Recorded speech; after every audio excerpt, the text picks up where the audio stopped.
ओम जयंती मंगला काली भद्र काली कपालिनी आदि दुर्गे क्षमा शिवा धात्री स्वः स्वधा नमस्तुते।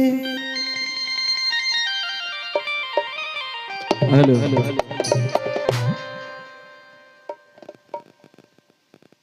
हेलो हेलो चीक एगो कहावत बा, मिला दा खाक में जिंदगी, मिला दा खाक में जिंदगी आज जीवन मशहूर हो जाई, करी जग याद कुर्बानी और जमाना लो ओडी ढरकाई। माई के भजन बा कौना भाव में हम जितने लोग बैठे हैं एक बार हम चाहेंगे कि अपने अपने जिन लोग माई से प्रेम करत आनी, जो चाहे वो दुर्गा माई, चाहे काली माई, चाहे जौना माई के हमने पेट से पैदा भइल बनी भैया, एक बार लंबे लंबे हाथ उठा के एक बार साचे दरबार लगाएंगे। बोले शेरा वाली मैया की, साचे दरबार की।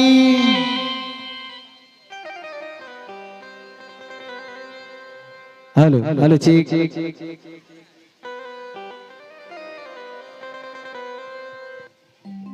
भक्त कहता माई से आदि गंगा जी नहाइबा आदि मैया आदि जलावा महंगाइबो आदि गंगा जी नहाइबा आदि मैया आदि जहलावा ले आइबो आदि आंगना आदि लिपहिबो आदि मैया आदि काला सा धरइबो। भैया ताली बजा के कहना है आगे के बाद आदि गंगा जी नहाई बोई मैया जलावा महंगाइबो। आओ भाई गंगा जी नहाई बोई मैया जलावा लहगइबो आंगना लिपइबो ए मैया काला सा धरइबो आंगना लिपइबो ए मैया काला सा धरइबो।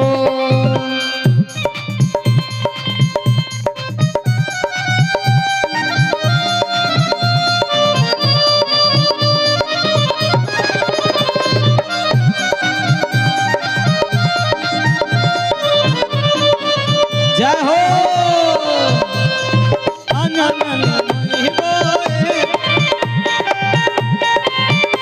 हेलो हेलो हेलो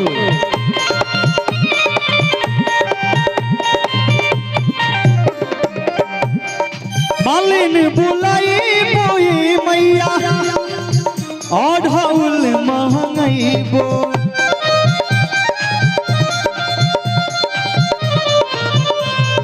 मालिन बुलाई बोई मैया ओढ़ौल महंगाइबो ओही ओढ़ौलवा ए मैया तोहके लो भइबो ओही ओढ़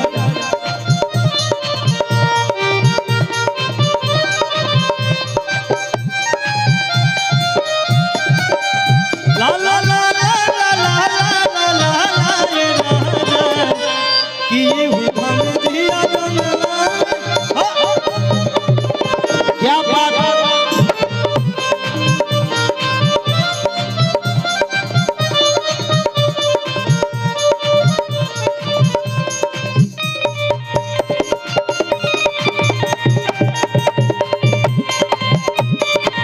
क्या बात है।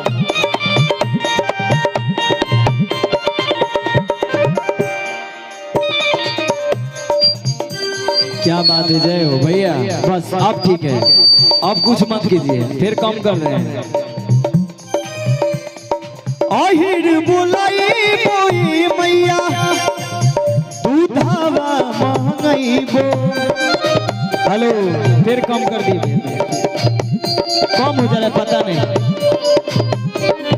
आहिर बुलाई बोई मैया दूधावा महंगाईबो। हेलो, आदि आहिर आदि बुलाई आदि मैया आदि दूधावा महंगाईबो। आदि खीरावा बनाईबो ए मैया भुगावा लहगाईबो।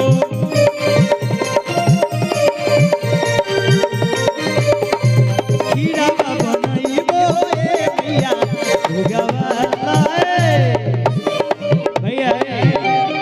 हमारे बड़े भैया गार्जियन हमारे गुरु हैं, उनके तरफ से आशीर्वाद आए भैया। जो भाई जो गुरु के आशीर्वाद आए वो काफी है, उनके लिए कहना है। माई डोली चढ़ी चलाली और सेवक घरवा, ओही डोली आके और बघवा कहाँ रे दुनिया में सोड भइल बा।